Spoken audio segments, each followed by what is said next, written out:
కార్యక్రమానికి అధ్యక్షత వహించినటువంటి మన పాఠశాల ప్రధానోపాధ్యాయుల వారు, సైన్స్ ఉపాధ్యాయులు, బిడ్డలందరికీ కూడా జాతీయ సైన్స్ దినోత్సవ శుభాకాంక్షలు.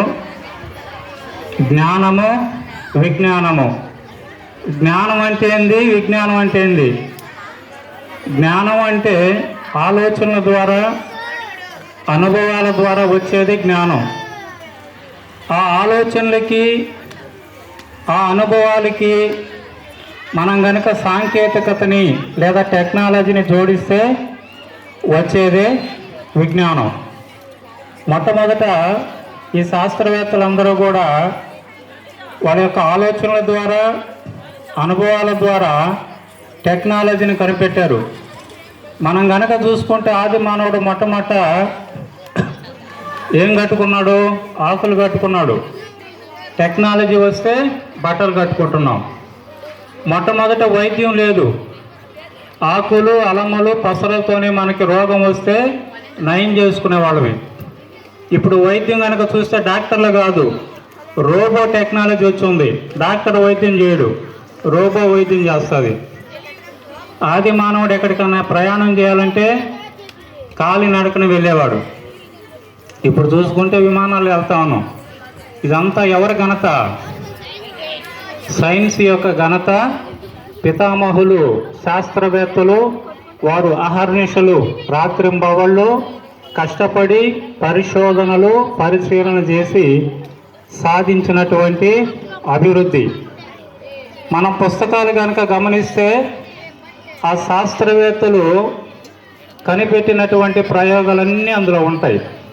కానీ పూర్వీకులు, వాళ్ళకి ప్రయోగాలు లేవు, పుస్తకాలు లేవు. మరి ఆ ప్రయోగాలు ఎలా కనిపెట్టారు? వాళ్ళ ఆలోచనలు, వాళ్ళ అనుభవాల ద్వారా. కాబట్టి మన శాస్త్రవేత్తలు కనిపెట్టినటువంటి అనేక పుస్తకాలు ఉన్నాయి, అనేక గ్రంథాలు ఉన్నాయి. ఆ పుస్తకాలు, గ్రంథాలు కనుక మీరు చదివితే మీరు కూడా భవిష్యత్తులో మంచి సైంటిస్టులు అవుతారు. మనకి ఇందాకే మన విజయ్ సార్ అంటా ఉన్నారు, ఆల్ఫ్రెడ్ నోబెల్, ఆయన డైనమైట్ని కనిపెట్టారని. నేను కూడా ఆ బొగ్గు గనుల్లో పనిచేస్తున్నప్పుడు ఆ డైనమైట్లు ఎలా పేలుతాయో గమనించా. ఆ డైనమైట్లు రహదారుల్ని, కొండల్ని పగలగొట్టడానికి ఉపయోగిస్తాం. అదే డైనమైట్ని మనం మనుషుల్ని నాశనం చేయడానికి కూడా ఉపయోగిస్తాం. మీరందరూ కూడా మంచి భవిష్యత్తులో సైంటిస్టులు కావాలంటే మన పూర్వీకులు, మన పితరులు కనిపెట్టినటువంటి ఆ సైన్స్ ఆవిష్కరణలు మీరేం చేయాలా? చదవాలి. చదవాలంటే ఏం కావాలి మనకి? వాళ్ళ యొక్క గ్రంథాలు, వాళ్ళ యొక్క పుస్తకాలు మనం ఏం చేయాలి? తిరగేయాల.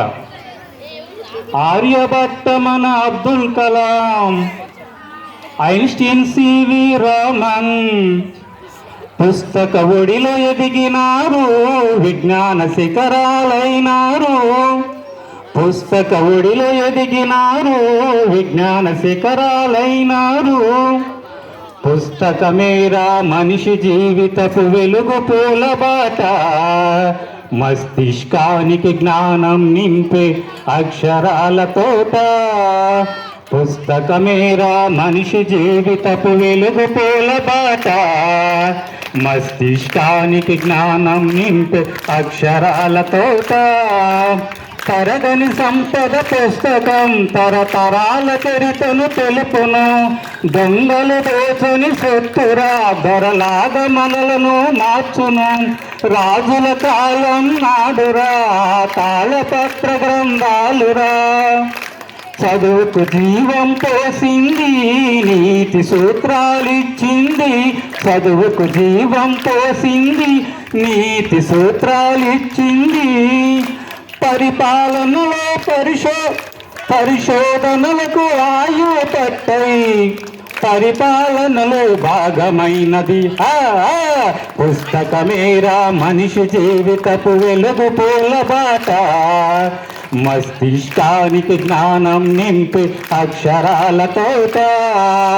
చినిగిన చొక్క ఉన్న మంచి పుస్తకాన్ని గుణమన్నది, తలదించి నన్ను చదువన్నది, తల ఎత్తలాగా చేస్తున్నది. ఓటమన్యది ఎరుగని ధైర్యాన్ని నూరిపోతున్నది. ఒంటరి నేనంటూ ఎవ్వరు గుబులొద్దంటుంది, ఒంటరి నేనంటూ ఎవ్వరు గుబులొద్దంటుంది. నేస్తానయ్యే తోడుగా ఉంటూ, నేస్తానయ్యే తోడుగా ఉంటూ లక్ష్యం వైపుకు నడుపుతనంది పుస్తకమేరా. పుస్తకమేరా మనిషి జీవితపు వెలుగు పూల బాట. మస్తిష్కానికి జ్ఞానం నింపు అక్షరాల తోట, మస్తిష్కానికి జ్ఞానం నింపు అక్షరాల తోట. మీరందరూ మంచి సైంటిస్టులు కావాలని మనస్ఫూర్తిగా కోరుకుంటున్నాను. ఈ అవకాశం ఇచ్చినటువంటి సైన్స్ ఉపాధ్యాయులకి ధన్యవాదాలు. Thank you sir. Thank you sir.